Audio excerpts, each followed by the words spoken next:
Welcome once again to Stay Alive with Church Alive. And this is your host and president of Church Alive Development Corporation and the proud pastor of Church Alive Community Church. And we are excited every time we have the opportunity to bring you a holistic approach to the gospel. And that is that God is concerned not only about our spiritual needs, but he's also concerned about our physical needs.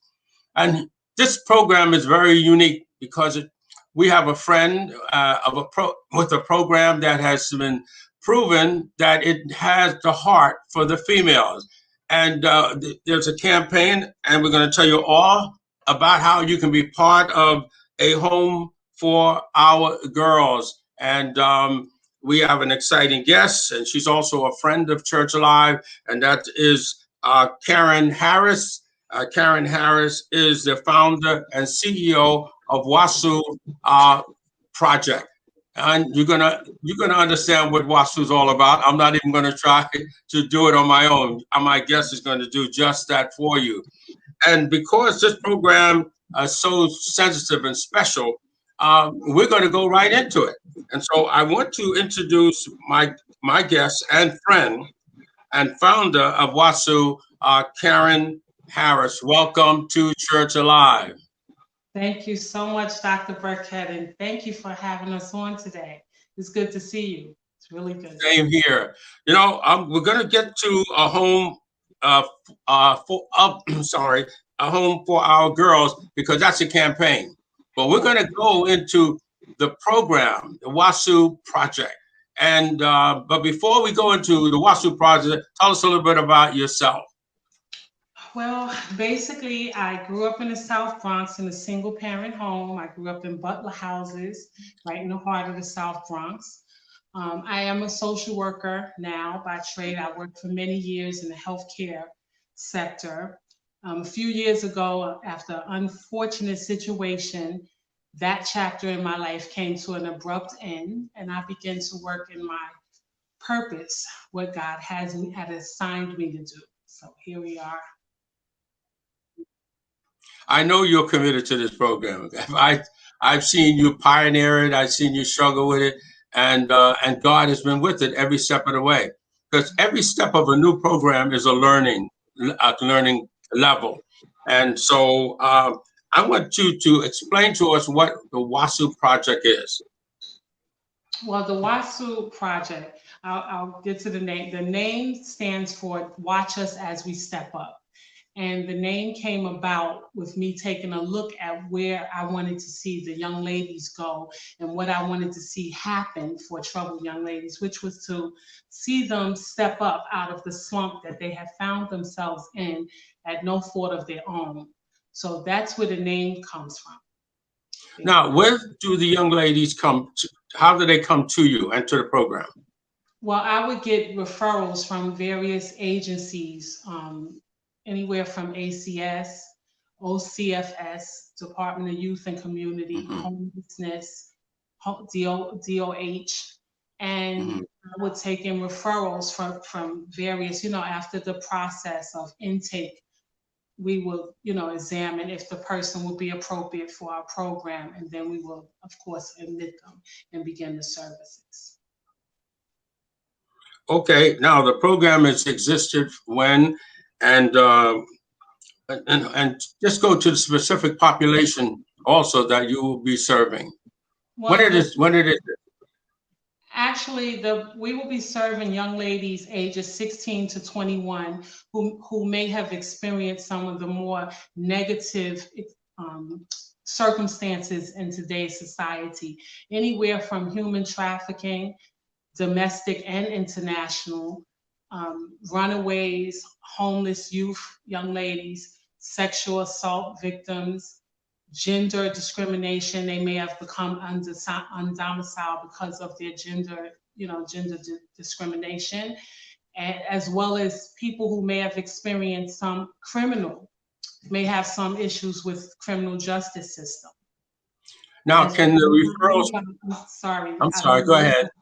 I don't want to leave our agent out of foster care because that's one of the main reasons also that we will be accepting young ladies. Well, tell us a little about that, since that's important. Explain that to the audience. Well, for us, we look at 18 years old. 18 years old, we know that society consider young people grown, and at times people are kind of rejected out of where they've been living because they're 18 and there has possibly not been a full connection with the foster care or the home that they've been in. So when they're 18, they're out, and when I say we, I mean my board and myself, we don't consider 18 as full grown. And we know that they still need some instruction and guidance. And that's why we want to be there.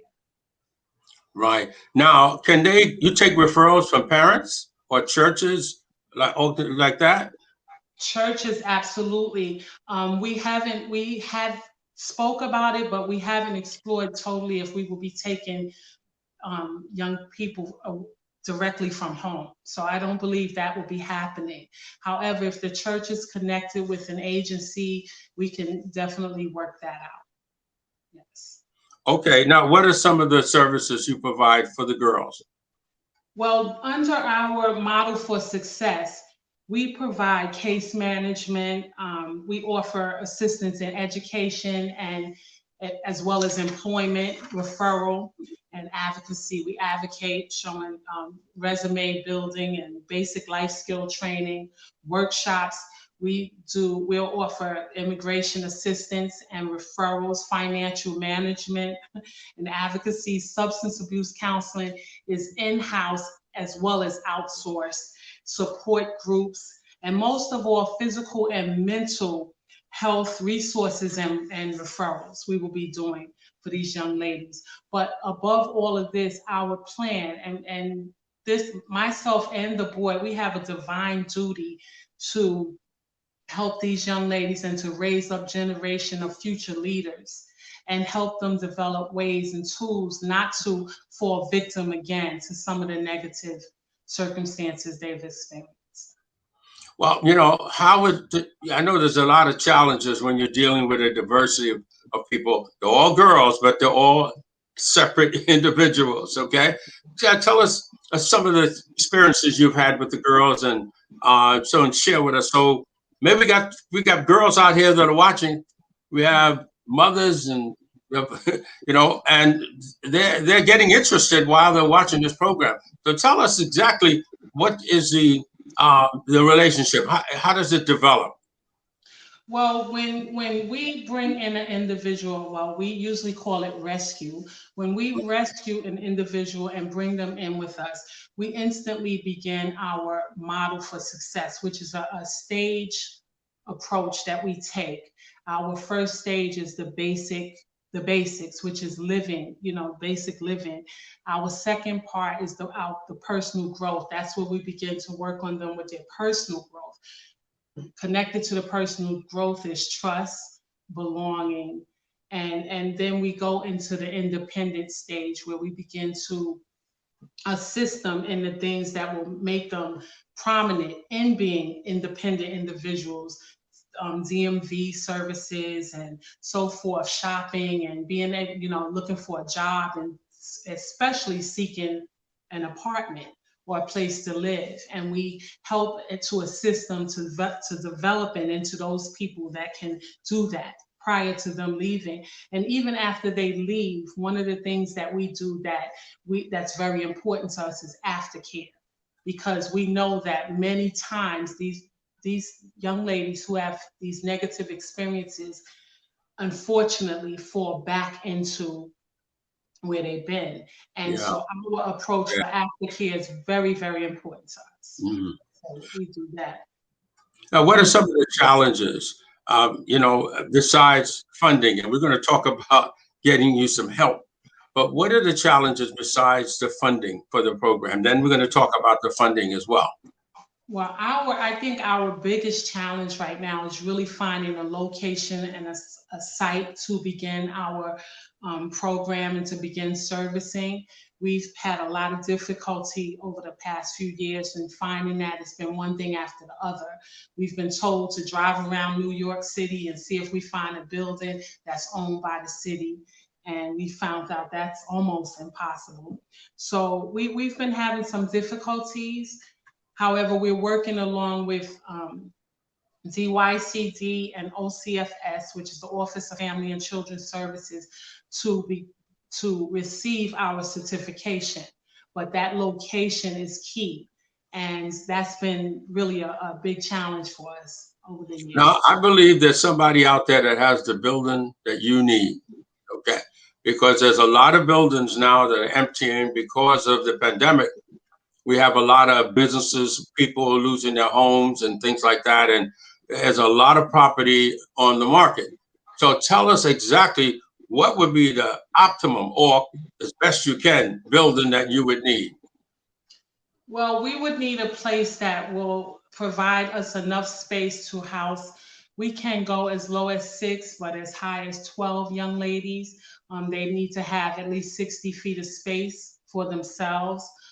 And with COVID, we are now working along with DOH to determine, safety along COVID as well. So that may change but for the most part, if we can get a place with 5 to 6 bedrooms, I believe that would be very helpful to us right now. And just to add quickly, Dr. Burkett, due to the pandemic, as of December, there were 110,000 New York State children that was out without stable housing.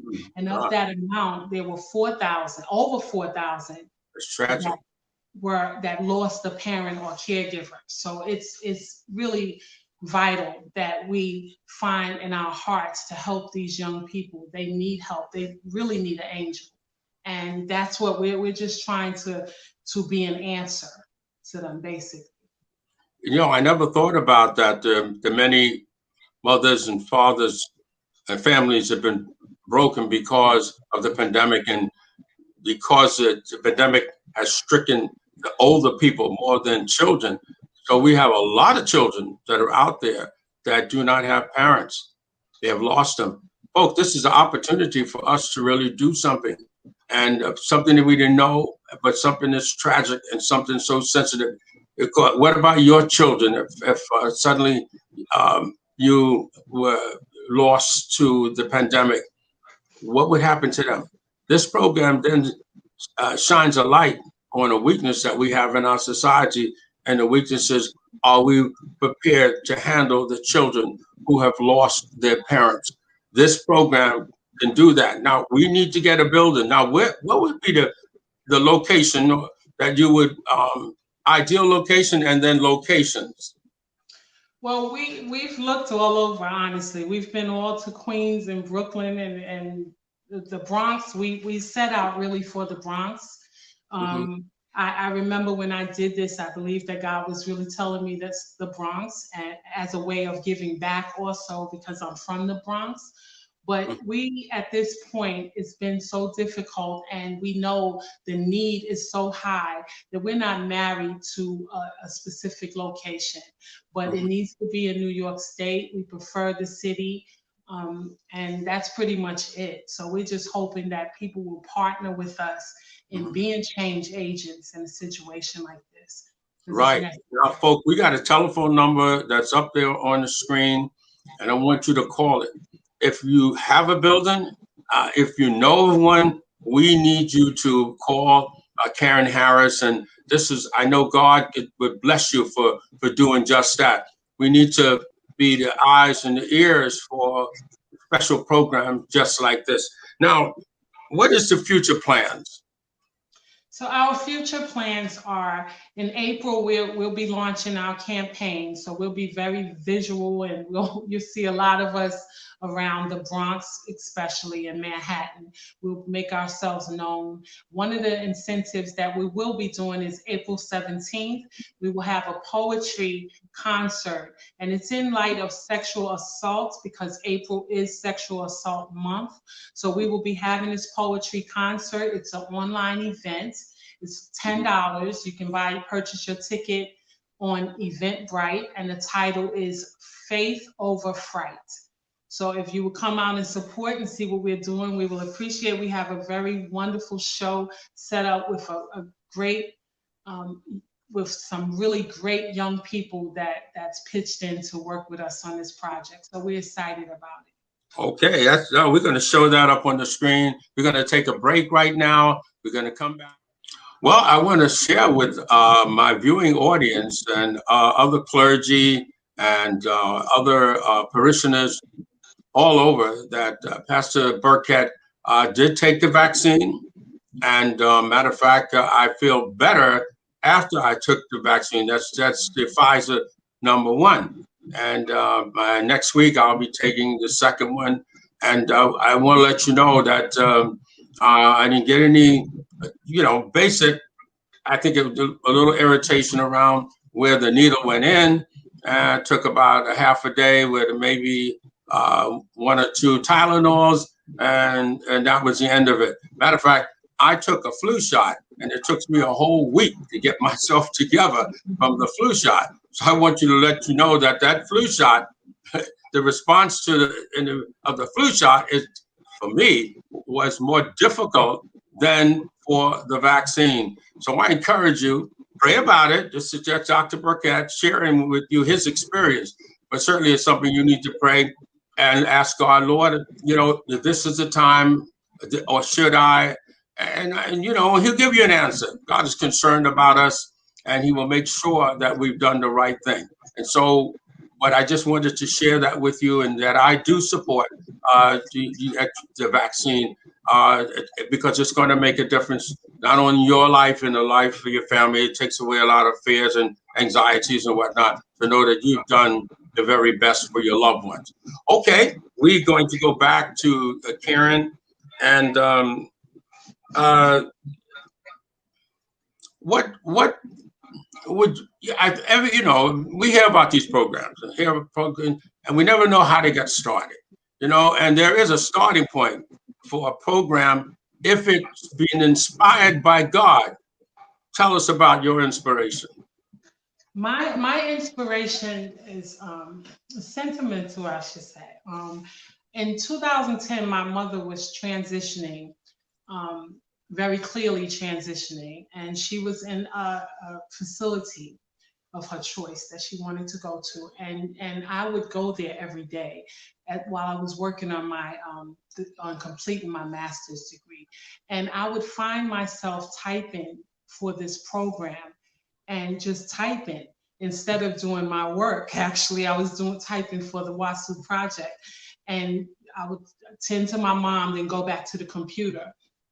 And after a couple of years after she passed, I went back to that computer where I had been typing, and God had instilled all of the necessity, the parts of this program. He had did all of that while I was actually there with my mom while she was transitioning. He had been moving in me exactly what he wanted to be done. So with a program like this, generally, when you speak to most founders, they actually found a place and got some people and started the program. God had me to do my paperwork, get everything in order. That's why we have our 501c3. That's why we incorporated. So the only thing we don't have is the location for the most part. So God instilled this in me at a very difficult time of my life when I was watching my mother transition and finishing my master's program. So it was a very difficult time, but he was right there with me the whole time, and I felt it. Amen. Well, how do you feel at how God's inspiring you? What do you feel spiritually? I feel that this is my purpose. I know that this is something that I cannot let go of. So, regardless of how difficult it is, the Holy Spirit within me is always right there telling me to keep going. So, I'm going to continue to push. I know that God's timing is His timing. I learned that over the past few years, so I respect it. But I'm staying on course. Very good. Now, God has really blessed you with what many organizations struggle to have, and that's a board that is behind you. Because I've been on different boards, and some of them are not behind you.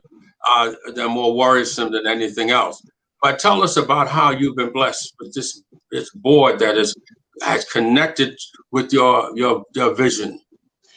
Well, honestly, I feel that my board is on board. I understand that God brought each and every one of them to this process, into this project for their own individual reason. And they've been working tirelessly and trying to pull together ideas with me. We are still looking to partner with more individuals, and we look forward to just strengthening and overseeing what happens in this household, and that's going to save the lives of these girls. So together we're a team, and we all are under the umbrella of God, and he's been moving and inspiring us from the very beginning. Now, you mentioned working with other programs, and I know my wife is the president of Women of Courage Mission, and she's excited to be there as a network for you, and the area of clothing for the women, and for the giving them an opportunity to come out and give back something voluntarily, and feeding the hungry in our food pantries. Tell us about how you feel about these networks. I feel that it's a wonderful opportunity. I would appreciate linking I appreciate the linkage that we've done already with Women of Courage, and I look forward to more. And I look forward really to giving the young ladies the opportunity to give back, and to be, to get into the social network with others, and helping and learning different things that they may not have experienced in the past. So I look forward to being a part of that. I really do. Very good. Now, one of the main, how would you say, main things, or the most important thing, is financing. I think that'd be best, financing, because we could have great programs, but we don't get the financing, or the people who should be financing, are maybe not aware of the type of program that's there. And that's the reason why Church Alive is bringing this program, WASU, to. And I'm speaking now to my family audience, the Church Alive family audience. You've been out there over 25 years, receiving quality information, resources, and services through this television ministry. And now we're saying to you that I would love you to help this program. Tell us, how can we help the program? These are donations now, and what is well, we know the crucial need is to have a building donated. I feel there's a building right now that's sitting in there, and it's empty. People have moved out of New York like nobody's business. They're all over Westchester and Westchester County, and they just want out of New York. And as a result of that, there's a lot of property that is now available. And I'm speaking to you out there that may know of a piece of property, or have a property and you would like to donate it. This is the kind of program that you can donate that property. You can write it off on your taxes. That's not a problem. They are 501(c)(3) program. So you can get full benefits of your donation. Tell us about that, the area of financial need. Well, we have many different ways of donating. We have a website, which is www.wasuprojectinc.org, with a donate button that you could donate. But for folks who really don't choose to put their information online, they could always call me, which is 914-473-1010. Any time of day you can get me, or that's my direct line. And they can also mail a check or a money order to P.O. Box 622652, Bronx, New York, 10462. So there, and then we have a Cash App also, which is $ all about the youth. So that's another avenue that you can donate to us. Okay, now, folks, all of this is going to come up on the screen, telephone numbers and the website and all that. So just prepare yourself with a paper and a pen, and be able to take this information down. And I know God will bless you. You said when you've done it up to the least, and these are young girls that, or young ladies rather, that are out there and they're saying, help me somebody. And you can say, here am I. Okay, give us the mission, purpose, and or the mission statement for WASU. Well, our mission basically, Dr. Burkett, is to teach and to educate young people the tools that's necessary for them to become prominent individuals in today's society. That's basically our mission. Right. The mission is to help, to raise them up. Right. And these girls, these could be anybody's daughters. Am I correct? Right. Right. And I flashed back to your daughter and how she came during her the spring break or summer break, and she volunteered in my office and did a fantastic job. And I know she is special to you. You might want to say something about her, and we have about a minute. Okay. Well, she is very special. She is actually 21 years old, and she will be graduating with a master's in business administration in a month from now. So I'm very proud of her. She speak about your office all the time, Dr. Burkett, and that experience was very special to her. Oh, thank you very much. Yeah, she came in at a unique time, and we needed somebody to quickly step in and grasp hold of everything, from the making of flyers to the phone setups and what like that. Matter of fact, and when she left, we missed her, and we haven't had an intern in on her quality since that time. So tell her that we love her with the love of the Lord. Okay, you want to say something to the audience right now? We have about a minute as to well, I think you pretty well said it. They all have young ladies, and you know the situation, folks. This is a crisis since the pandemic. We got to respond to it. These are the young ladies that are out there, and they basically are part of our family because we're connected, and all of us had an experience. I've got 2 daughters, so I know how it is, and grandchildren and whatnot, and to have one of them have me be lost to them as a father at a time in their life. Well, they're young ladies now, but I can look back and wonder how tragic it would be if suddenly I was not there at the ages of 18 years old. But I thank God for how He has made that possible. But that doesn't say that I should have no compassion for others. And we have compassion. And this is what I would like folk to do. Take this information we brought to you, use it, make a difference, make that phone call. Don't put it off. And I believe in God that there's a building out there, and I'm talking to you. I'm talking to you out there that got that building, and you've been trying your best to do something with it, and it ain't working because God wants you to give this building to WASU Project. I want to say God bless you. Thank you, Karen Harris, for coming on and sharing with us some very important information.